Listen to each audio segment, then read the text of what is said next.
క్రమశిక్షణ సంఘం ముందు హాజరయ్యారు తిరువూరు ఎమ్మెల్యే కొలికపూడి శ్రీనివాస్. కోడూరు మండలం గోపాలపురం గ్రామానికి చెందిన మహిళతో దురుసుగా ప్రవర్తించినట్లుగా కొలికపూడి శ్రీనివాస్ పై అభియోగం. ఘటనపై కొలికపూడిని వివరణ అడిగారు క్రమశిక్షణ సంఘం కమిటీ వారు. కొలికపూడి రాతపూర్వకంగా వివరణ ఇచ్చినట్లుగా తెలియజేస్తున్నారు బీసీ జనార్దన్ రెడ్డి. కొలికపూడి వివరణను అధిష్టానం దృష్టికి తీసుకువెళ్తామన్నారు ఆయన. గోపాలపురం ఘటనపై క్లారిటీ ఇచ్చారు ఎమ్మెల్యే కొలికపూడి శ్రీనివాస్. గోపాలపురంలో ఒక కుటుంబం సిమెంట్ రోడ్డు మీద కంచె వేసింది. రాజకీయ కారణాలతో రోడ్డు మీద ఎవరూ నడవకుండా ఒక కుటుంబం అడ్డుకుంది. రోడ్డు మీద వేసిన ముళ్ల కంచెను తొలగించానని అన్నారు ఎమ్మెల్యే కొలికపూడి. ముళ్ల కంచె తీసేయడంతో దాన్ని రాజకీయం చేస్తున్నారని ఆయన అంటున్నారు. అదే విషయాన్ని పార్టీ క్రమశిక్షణ కమిటీకి కూడా చెప్పానన్నారు కొలికపూడి.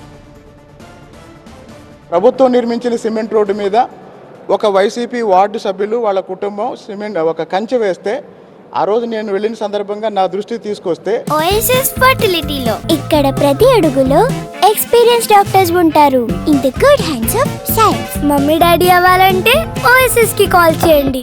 నేను దాన్ని పీకేసేయడం వల్ల వాళ్ళు దాన్ని ఒక ఇష్యూ చేయడం కోసం అడావుడి చేయడం వల్ల ఏం జరిగిందని తెలుసుకోవడానికి మా పార్టీ నాయకత్వం ఈరోజు నన్ను పిలిపించింది.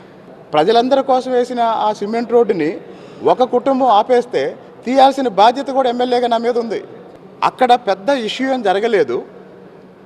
ఒక వైసీపీ కుటుంబం వేసిన కంచెని నేను తొలగించాను. వాళ్ళు కూడా దాన్ని రాజకీయంగా తీసుకొని దాని మీద ఒక రాద్ధాంతం చేయడానికి ప్రయత్నం చేశారు. నిజంగా అక్కడ ఏదైనా జరిగిందేమో అనుకొని కొంతమంది దాన్ని నమ్మారు.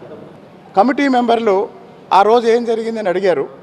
నేనేం చేశానంటే అన్ని విషయాలు బ్రీఫ్గా చెప్తూనే ఆ రోజు ఏం జరిగింది అనేది నా అభిప్రాయం ఒక నోట్ రూపంలో